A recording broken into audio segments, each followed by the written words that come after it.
ಖರ್ಗೆ ಸಾಹೇಬ್ರೆ ತುಂಬ ದೊಡ್ಡ ಮಟ್ಟಿಗೆ ಬೆಳೆದಿದ್ದೀರಿ. ನೀವು ವೈಯಕ್ತಿಕವಾಗಿ ನೀವು ಬೆಳೆದಿದ್ದೀರಿ, ನಿಮ್ಮ ಕುಟುಂಬನೂ ನಿಮ್ಮಷ್ಟೇ ಎತ್ತರಕ್ಕೆ ಬೆಳೆಸ್ಕೊಂಡು ಹೋಗಿದ್ದೀರಿ. ಸಾಕು ಬಿಡ್ರಿ ಆ ದಲಿತರನ್ನ.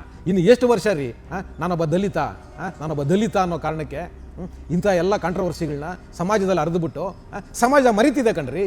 ದಲಿತರು, ದುರ್ಬಲರು, ಬಡವರು, ಶ್ರೀಮಂತರು ಈ ಭೇದನ ಮರೆತು ಜನ ಜೀವನ ಮಾಡೋಕ್ಕೆ ಶುರು ಮಾಡಿದ್ದಾರೆ ರೀ.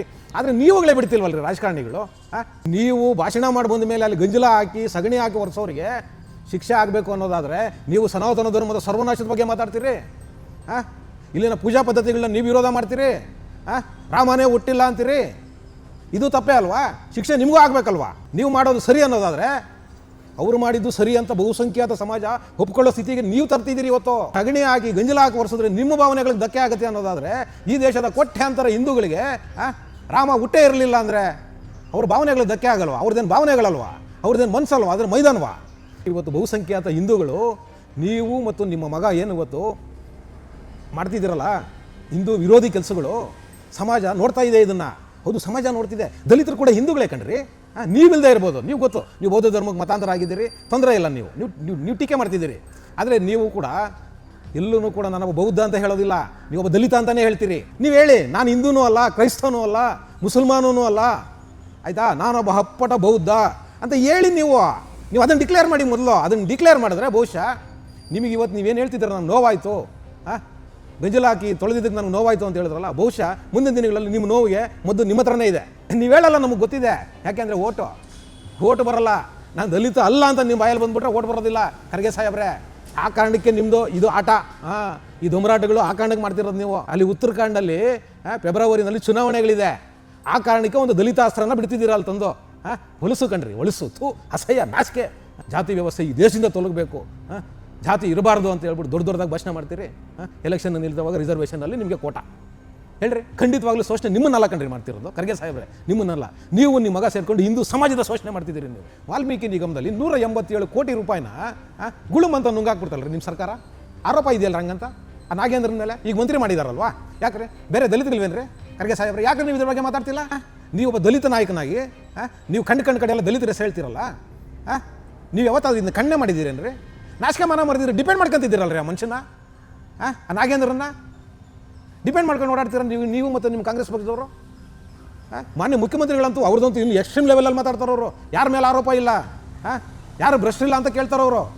ನಿಮ್ಮ ಟ್ರಸ್ಟ್ನಲ್ಲಿ ತೊಗೊಂಡ್ರಲ್ಲ ಎಕರೆಗಳ ಗಟ್ಟಲೆ ಜಮೀನ KDBಯಿಂದ, ಎಷ್ಟು ಜನ ದಲಿತರಿಗೆ ಮನೆ ಕಟ್ಕೊಟ್ಟಿದ್ದೀರಾ ಸ್ವಾಮಿ? ಅದರಲ್ಲಿ ಸ್ವಲ್ಪ ಉತ್ತರ ಕೊಡ್ತೀರಾ ಖರ್ಗೆ ಸಾಹೇಬ್ರೆ? ಸುಮ್ಮನೆ ಯಾಕ್ರಿ ಪುಂಗಿ ಬಿಡ್ತೀರಾ? ಕುಟುಂಬನ ಬೆಳೆಸ್ಕೊಂಡ್ರಿ, ಆದರೆ ಸಮುದಾಯಕ್ಕೆ ಏನು ಮಾಡಿದ್ದೀರಿ ನೀವು? ಎಲ್ಲಿದೆ ಸಮುದಾಯ? ಏನೂ ಇಲ್ಲ, 0.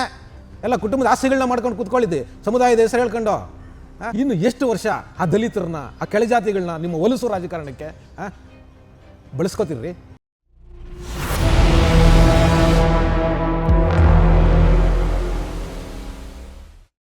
TV ವಿಕ್ರಮದ ಪ್ರೀತಿಯ ನೋಡುಗರಿಗೆ ಟ್ಯಾಕ್ಸಿವಾಲಾ ಕಾರ್ಯಕ್ರಮಕ್ಕೆ ಸ್ವಾಗತ. ನಾನು ನಿಮ್ಮ ನರಸಿಂಹಮೂರ್ತಿ. ವೀಕ್ಷಕರೇ, ನಿನ್ನೆ ನೀವು ಮಲ್ಲಿಕಾರ್ಜುನ ಖರ್ಗೆ ಅವರು ಮೇಲ್ಮಲೆಯಲ್ಲಿ ಒಂದು ವಿಚಾರನ ಮಾತಾಡಿದ್ದಾರೆ. ಏನಪ್ಪ ಅದು ಅಂದರೆ, ಉತ್ತರಾಖಂಡ್ನ ಒಂದು ಜಾಗದಲ್ಲಿ ನಾನು ಭಾಷಣ ಮಾಡಿ ಒಂದು ರಾಜಕೀಯ ಕಾರ್ಯಕ್ರಮನ ಮುಗಿಸ್ಕೊಂಡು ಬಂದ ಮೇಲೆ BJPಯ ಕಾರ್ಯಕರ್ತರು ಆ ಜಾಗವನ್ನು ಏನೋ ಸಗಣಿ ಮತ್ತು ಗಂಜಲ ಹಾಕಿ ತೊಳೆದು ಶುದ್ಧಿ ಮಾಡಿದ್ದಾರೆ. ಇದು ನಮ್ಮ ಸಮುದಾಯಕ್ಕಾಗಿರೋ ಅವಮಾನ ಮತ್ತು ವೈಯಕ್ತಿಕವಾಗಿ ನನಗೆ ಮಾಡಿರೋ ಅವಮಾನ ಅಂತ ಹೇಳಿಬಿಟ್ಟು ಖರ್ಗೆ ಅವರು ತುಂಬ ದೊಡ್ಡ ಮಟ್ಟದಲ್ಲಿ ಒಂದು ಆರೋಪನ ಮಾಡಿದ್ದಾರೆ.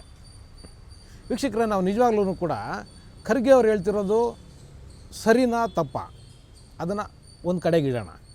ನಿಜವಾಗ್ಲೂ ಕೂಡ ಖರ್ಗೆ ಅವ್ರು ಏನು ಆರೋಪ ಮಾಡಿದ್ದೀರಲ್ಲ, ನಿಜವಾಗ್ಲೂ ಕೂಡ ಅದು ಆ ರೀತಿಯೇ ನಡೆದಿದ್ದರೆ ಖಂಡಿತವಾಗ್ಲೂ ಕೂಡ ಮಾನವ ಸಮಾಜ ತಲೆ ತಗ್ಗಿಸೋವಂಥ ಕೆಲಸ. ಏನಕ್ಕೆ ಅಂದರೆ, ಅಸ್ಪೃಶ್ಯತೆ ಅಥವಾ ದಲಿತರು ಇದು ಯಾವುದನ್ನು ಕೂಡ ನಾವೀಗ ಆಚರಣೆ ಮಾಡ್ತಾ ಇಲ್ಲ. ಈ ದೇಶದಲ್ಲಿ ಆ ಪದ್ಧತಿ ಇಲ್ಲ. ಸಂವಿಧಾನದಲ್ಲಿ ಅದಕ್ಕೆ ತುಂಬ ಸ್ಪಷ್ಟವಾಗಿರ್ತಕ್ಕಂಥ ಉಲ್ಲೇಖಗಳು ಕೊಟ್ಟಿದ್ದಾರೆ. ಆ ಕಾರಣಕ್ಕೆ ಇವತ್ತು ದಲಿತ ಅಥವಾ ಯಾವುದೋ ಕೆಳಗಡೆ ಜಾತಿ ಮೇಲ್ಗಡೆ ಜಾತಿ ಈ ರೀತಿಯ ತಾರತಮ್ಯಗಳಿಗೆ ಅವಕಾಶ ಇಲ್ಲ. ಸಂವಿಧಾನದಲ್ಲಿ ಯಾವುದೇ ಕಾರಣಕ್ಕೂ ಅದಕ್ಕೆ ಅವಕಾಶಗಳಿಲ್ಲ. ನಾವೆಲ್ಲರೂ ಕೂಡ ಮನುಷ್ಯರು ಮತ್ತು ಮಾನವೀಯತೆ ಇರತಕ್ಕಂತಹ ಜನ ನಾವು. ಆ ದೃಷ್ಟಿನಲ್ಲೇ ನಾವೆಲ್ಲರೂ ನೋಡಬೇಕು, ಮಲ್ಲಿಕಾರ್ಜುನ ಖರ್ಗೆ ಸಾಹೇಬ್ರನ್ನು ಸೇರಿಸ್ಕೊಂಡು ಹೇಳ್ತಾ ಇದ್ದೀನಿ. ಆದರೆ ಇವತ್ತು ನೋಡಿ, ಇಲ್ಲೊಂದು ಸೂಕ್ಷ್ಮತೆನ ನಾವು ಖಂಡಿತವಾಗ್ಲೂ ಅರ್ಥ ಮಾಡ್ಕೋಬೇಕು. ಮಲ್ಲಿಕಾರ್ಜುನ ಖರ್ಗೆ ಸಾಹೇಬ್ರು ಏನು ಹೇಳ್ತಿರೋದು, ನಾವು ಒಂದು ರಾಜಕೀಯ ಕಾರ್ಯಕ್ರಮನ ಮಾಡಿ ಹೊರಗಡೆ ಬಂದ ಮೇಲೆ, ಅಂದರೆ 8ನೇ ತಾರೀಕು ಒಂದು ರಾಜಕೀಯ ಕಾರ್ಯಕ್ರಮ ಆಗುತ್ತೆ ಆ ಜಾಗದಲ್ಲಿ, 11ನೇ ತಾರೀಕಲ್ಲಿ ಬೇರೆ ಒಂದು ಹಿಂದೂ ಧಾರ್ಮಿಕ ಆಚರಣೆಗಳಿಗೆ ಸಂಬಂಧಪಟ್ಟಿರೋ ಯಾವುದೋ ಒಂದು ಕಾರ್ಯಕ್ರಮನ ನಡೆಯೋದಿದೆ ಅಲ್ಲಿ, ಅದೇ ಜಾಗದಲ್ಲಿ ನಡೀತಿದೆ. ಈಗ ಅಲ್ಲಿ ಹಿಂದೂ ಕಾರ್ಯಕರ್ತರು, ಯಾವುದೋ ಒಂದು ಸಂಘಟನೆಯ ಕಾರ್ಯಕರ್ತರು ಅಲ್ಲಿ ಯಾವುದೋ ಒಂದು ಧಾರ್ಮಿಕ ವಿಚಾರಕ್ಕೆ ಸಂಬಂಧಪಟ್ಟಿರೋ ಒಂದು ಕಾರ್ಯಕ್ರಮನ ಮಾಡಲಿಕ್ಕೆ ಆ ಪ್ರದೇಶನ ಸ್ವಚ್ಛಗೊಳಿಸಿದ್ದಾರೆ. ಮೇಲ್ನೋಟಕ್ಕೆ ನನಗೆ ಕಾಣಿಸ್ತಿರೋದಿದ್ದು ಆ ಪ್ರದೇಶ. ಈಗ ಒಂದು ರಾಜಕೀಯ ಕಾರ್ಯಕ್ರಮ ಅಂದರೆ ನೂರಾರು ಸಾವಿರಾರು ಜನ ಕಾರ್ಯಕ್ರಮದಲ್ಲಿ ಸೇರಿರ್ತಾರೆ. ಸಹಜವಾಗಿ ಅಲ್ಲೊಂದಷ್ಟು ಏನೋ ಗಲೀಜು ಹಾಗೇ ಆಗಿರುತ್ತೆ. ನೀರಿನ ಬಾಟ್ಲಾದರೂ ಬಿಸಾಕಿರ್ತಾರೆ, ಪೇಪರ್ ತುಂಡುಗಳು ಅವು ಇವು ಏನಾದರೂ ಒಂದಷ್ಟು ಖಂಡಿತವಾಗ್ಲೂ ಅಲ್ಲಿ ಅಸ್ವಚ್ಛತೆ ಇರುತ್ತೆ. ಅದನ್ನು ಸ್ವಚ್ಛ ಮಾಡಿ ಅವರು ಮುಂದಿನ ಒಂದು ಕಾರ್ಯಕ್ರಮನ ಮಾಡಲಿಕ್ಕೆ ಬಹುಶಃ ಅವರು ಅದನ್ನೆಲ್ಲ ಕ್ಲೀನ್ ಮಾಡಿ ಅವ್ರು ಹೇಳ್ದಂಗೆ ಸಗಣಿ ಅಥವಾ ಗಂಜಲ ಹಾಕಿ ತೊಳೆದಿರ್ಬೋದು. ಈಗ ಇದನ್ನು ಏನಂತಾರೆ, ನಮ್ಮ ಹಿಂದೂ ಶಾಸ್ತ್ರ ಸಂಪ್ರದಾಯದ ಪ್ರಕಾರ ವಾಸ್ತು ಶುದ್ಧಿ ಮಾಡೋದು ಅಂತ ಹೇಳ್ತಾರಲ್ವ, ಆ ರೀತಿ ಒಂದು ಶುದ್ಧೀಕರಣ ಮಾಡಿರ್ಬೋದು. ಆದರೆ ಇವತ್ತು ಮಲ್ಲಿಕಾರ್ಜುನ ಖರ್ಗೆ ಸಾಹೇಬ್ರು ಏನು ಮಾಡ್ತಿದ್ದಾರೆ, ಅದನ್ನು ದಲಿತರಿಗೆ ಅಂಟಿಸ್ಬಿಟ್ಟು ಅದನ್ನು ಇದು ದಲಿತರಿಗೆ ಮಾಡ್ತಿರೋ ಅವಮಾನ, ನನಗೆ ಮಾಡ್ತಿರೋ ಅವಮಾನ, ನಾನೊಬ್ಬ ದಲಿತ ಅನ್ನೋ ಕಾರಣಕ್ಕೆ ಆ ಜಾಗನ ಸಗಣಿ ಮತ್ತು ಗಂಜಲನ ಹಾಕಿ ಶುದ್ಧಿ ಮಾಡ್ತಿದ್ದಾರೆ ಅಂತ ಹೇಳಿ ಇವತ್ತು ದೊಡ್ಡ ಮಟ್ಟದಲ್ಲಿ ಇದನ್ನು ಒಂದು ಕಾಂಟ್ರವರ್ಸಿ ಮಾಡೋಕ್ಕೆ ಹೊರಟಿದ್ದಾರೆ. ಮಲ್ಲಿಕಾರ್ಜುನ ಖರ್ಗೆ ಸಾಹೇಬ್ರೆ, ನಿಮ್ಮ ಮೇಲೆ ನನಗೆ ಅಪಾರವಾದ ಭಕ್ತಿ ಇದೆ, ನಿಮ್ಮ ಮೇಲೆ ನನಗೆ ಅಪಾರವಾದ ಗೌರವ ಇದೆ. ನಿಮ್ಮ ಜಾತಿ ಕಾರಣಕ್ಕಲ್ಲ, ಖಂಡಿತ ನಿಮ್ಮ ಜಾತಿ ಕಾರಣಕ್ಕಲ್ಲ. ಯಾವ ಕಾರಣಕ್ಕೆ ನಿಮ್ಮ ಮೇಲೆ ನನಗೆ ಅಪಾರವಾದ ಭಕ್ತಿ ಮತ್ತು ಗೌರವ ಇದೆ ಅಂದರೆ, ನಿಮ್ಮ ರಾಜಕಾರಣದ ಸುದೀರ್ಘವಾದ ಅನುಭವ ಇದೆಯಲ್ವ, ಆ ರಾಜಕಾರಣದ ಅನುಭವಕ್ಕೆ ನಿಮ್ಮ ಮೇಲೆ ನನಗೆ ಅಪಾರವಾದ ಗೌರವ ಇದೆ. ಆದರೆ ಇವತ್ತು ನೀವು ಆಡ್ತಾ ಇರೋ ಮಾತುಗಳನ್ನ ನೋಡಿದ್ರೆ ಖಂಡಿತವಾಗ್ಲೂ ಕೂಡ ನಿಮ್ಮ ಮೇಲೆ ಯಾಕೋ ನನಗೆ ಅಸಹ್ಯ ಅನ್ನಿಸ್ತಿದೆ. ಹೌದು ಮಲ್ಲಿಕಾರ್ಜುನ ಖರ್ಗೆ ಸಾಹೇಬ್ರೆ, ಇನ್ನು ಎಷ್ಟು ವರ್ಷ ಆ ದಲಿತರನ್ನ, ಆ ಕೆಳಜಾತಿಗಳನ್ನ ನಿಮ್ಮ ಹೊಲಸು ರಾಜಕಾರಣಕ್ಕೆ ಬಳಸ್ಕೋತಿರ್ರಿ? ಖರ್ಗೆ ಸಾಹೇಬ್ರೆ ಹೇಳ್ರಿ, ಸಾಕು ಬಿಡ್ರಿ.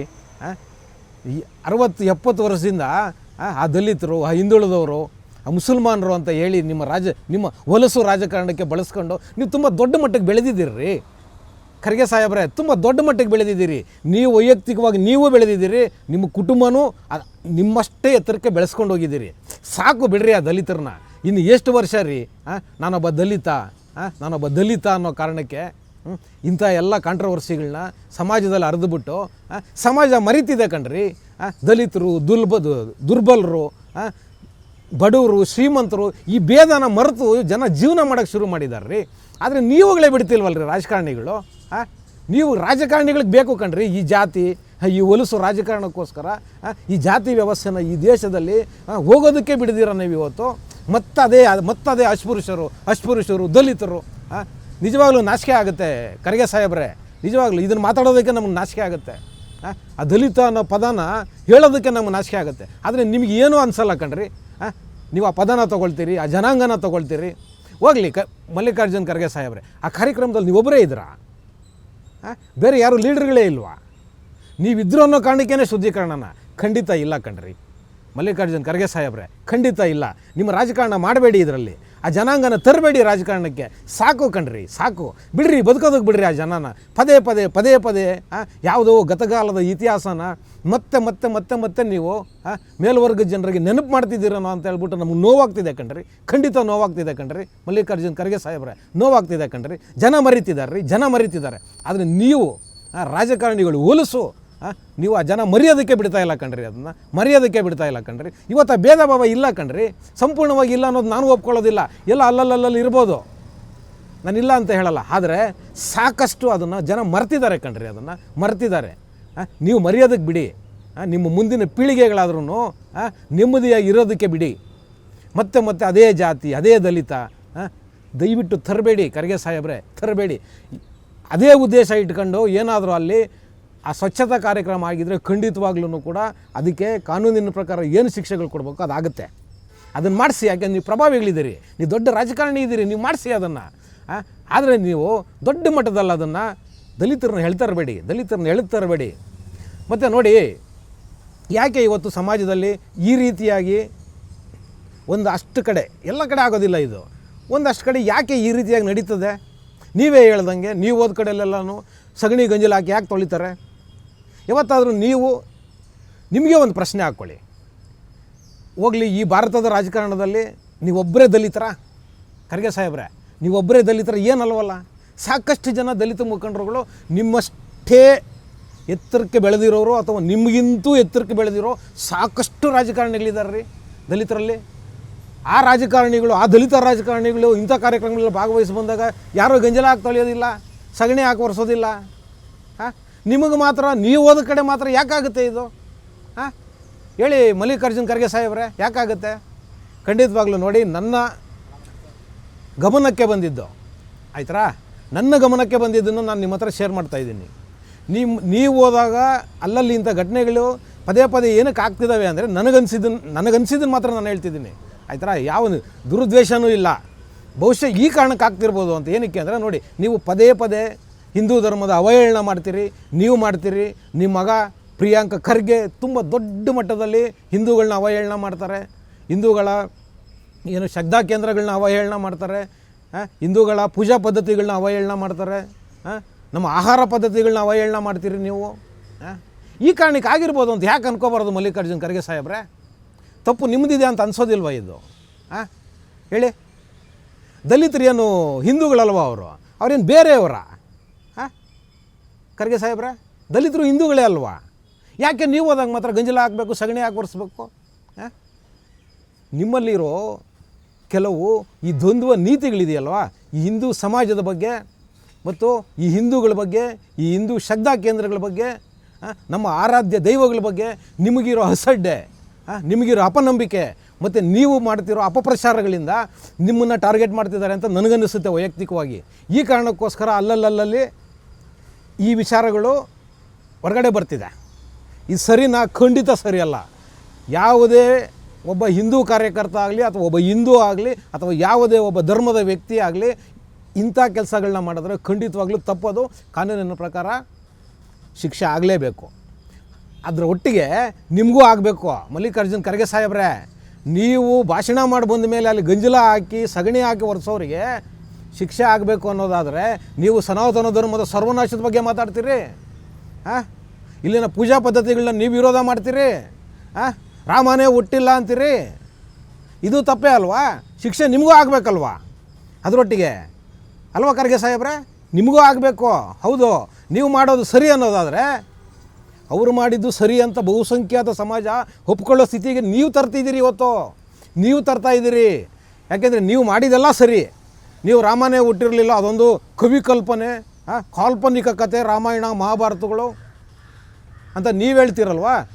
ಇಟ್ಕೊಳ್ಳಿ, ಪರವಾಗಿಲ್ಲ. ನಿಮಗೆ ಆ ಭಾವನೆ, ಆ ರಾಮನ ಮೇಲೆ, ಆ ಕೃಷ್ಣನ ಮೇಲೆ ನಿಮ್ಗೆ ಆ ಭಾವನೆ ಇದ್ದರೆ ನೀವು ಇಟ್ಕೊಳ್ಳಿ ಅದನ್ನು. ಆದರೆ ಈ ದೇಶದ ಬಹುಸಂಖ್ಯಾತ ಹಿಂದೂ ಸಮಾಜ ರಾಮನ ಆರಾಧ್ಯ ದೈವ ಅಂತ ಒಪ್ಪುತ್ತೆ. ಅವರ ಭಾವನೆಗಳಿಗೆ ನೀವ್ಯಾಕೆ ಧಕ್ಕೆ ಮಾಡ್ತೀರಿ? ನೀವು ಭಾಷಣ ಮಾಡಿ ಬಂದು ಅಲ್ಲಿ ಸಗಣಿ ಹಾಕಿ ಗಂಜಲ ಹಾಕಿ ಒರೆಸಿದ್ರೆ ನಿಮ್ಮ ಭಾವನೆಗಳಿಗೆ ಧಕ್ಕೆ ಆಗುತ್ತೆ ಅನ್ನೋದಾದರೆ, ಈ ದೇಶದ ಕೋಟ್ಯಾಂತರ ಹಿಂದೂಗಳಿಗೆ ರಾಮ ಹುಟ್ಟೇ ಇರಲಿಲ್ಲ ಅಂದರೆ ಅವ್ರ ಭಾವನೆಗಳಿಗೆ ಧಕ್ಕೆ ಆಗಲ್ವ? ಅವ್ರದ್ದೇನು ಭಾವನೆಗಳಲ್ವ? ಅವ್ರದ್ದೇನು ಮನಸ್ಸಲ್ವ? ಅದ್ರ ಮೈದಾನವಾ? ಹೇಳ್ರಿ ಖರ್ಗೆ ಸಾಹೇಬ್ರೆ, ಹಿಂದೂಗಳದ್ದೇನು ಮನಸ್ಸಿಲ್ವೇನ್ರಿ? ಏನು ಮೈದಾನನ ಕಂಡುಕೊಂಡವನ್ನೆಲ್ಲ ಫುಟ್ಬಾಲ್ ಆಡ್ಬೋದಾ, ಕ್ರಿಕೆಟ್ ಆಡ್ಬೋದಾ? ಹೇಳ್ರಿ.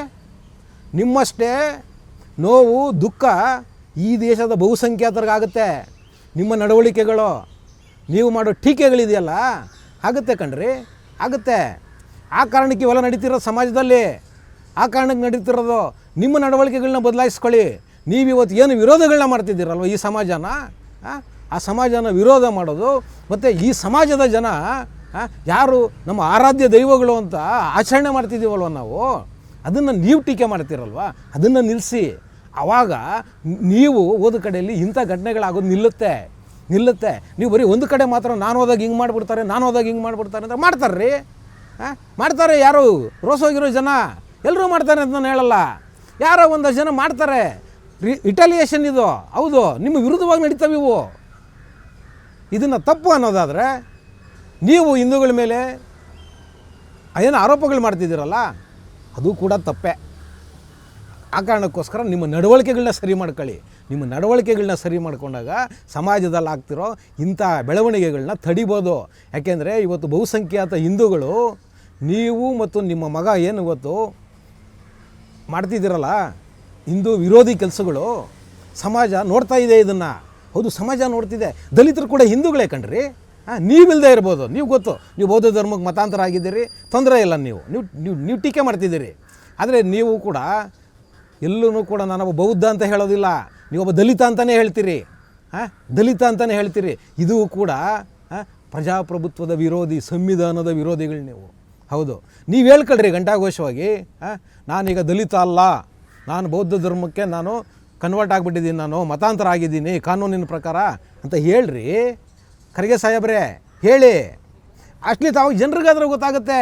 ನೀವು ಹೋದಾಗ ಏನು ನೀವೇ ಹೇಳ್ತಿರಲ್ಲ, ಈಗ ಗಂಜಲ ಸಗಣಿ ಹಾಕಿ ಒರೆಸೋದಾದ್ರೂ ಕಮ್ಮಿ ಆಗುತ್ತೆ. ಹೌದು, ಆ ಮನಸ್ಥಿತಿ ಜನನಾದರೂ ಬಿಟ್ಬಿಡ್ತಾರೆ ಅದನ್ನು.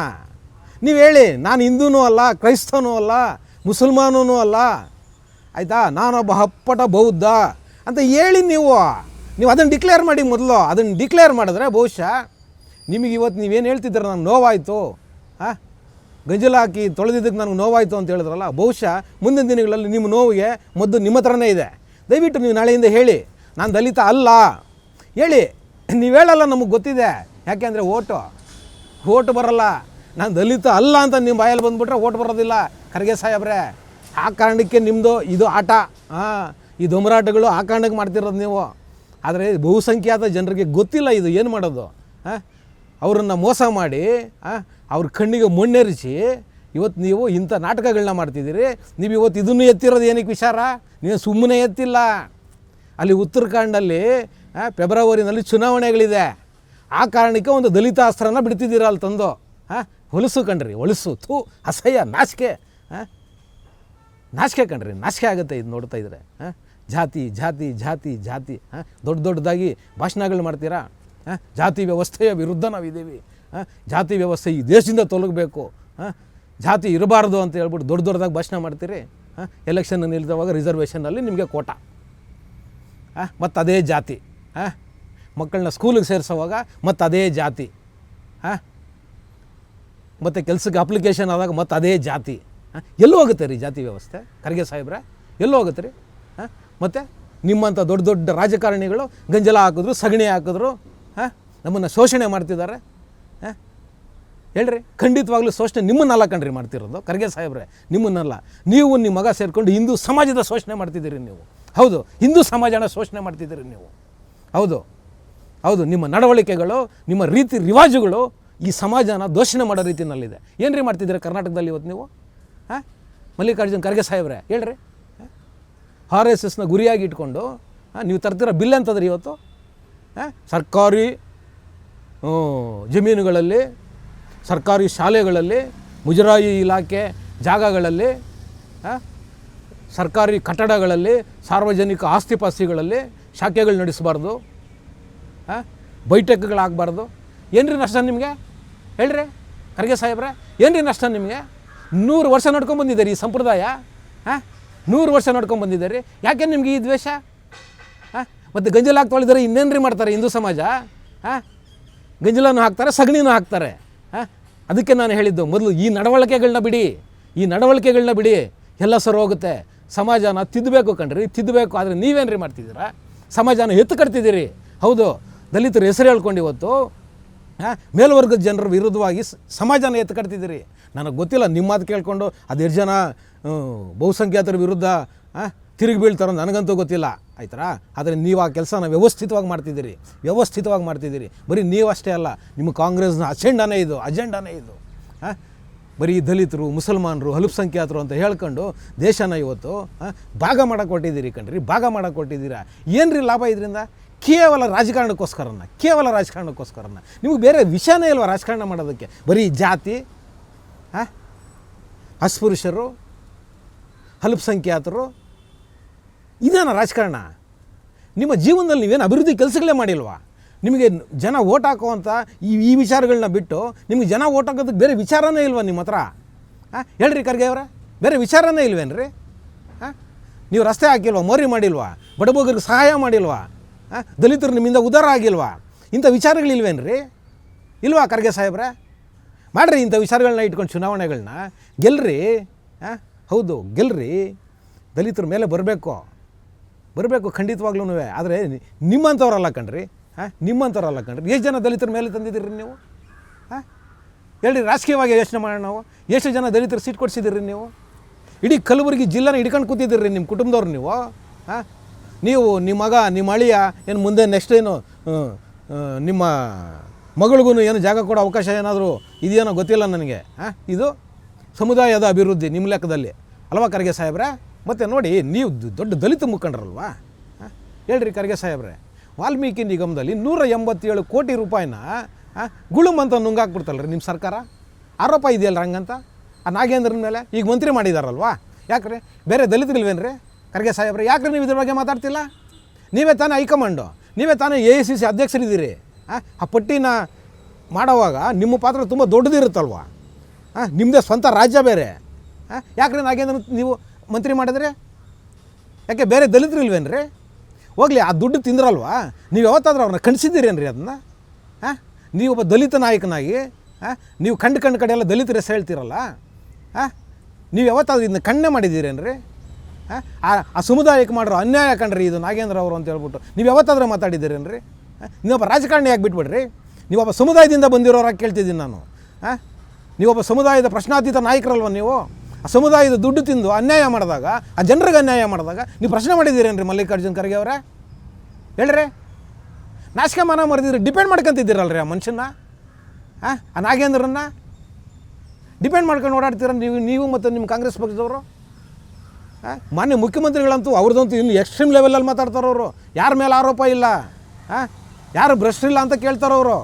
ನಿಮ್ಮ ಕುಟುಂಬದ ಒಡೆತನದಲ್ಲಿರೋ ಸಿದ್ಧಾರ್ಥ ಟ್ರಸ್ಟ್ ಮೇಲೆ ತುಂಬ ದೊಡ್ಡ ಮಟ್ಟದಲ್ಲಿ ಆರೋಪ ಕೇಳಿಬರ್ತಿದೆ ರೀ ಖರ್ಗೆ ಸಾಹೇಬ್ರೆ.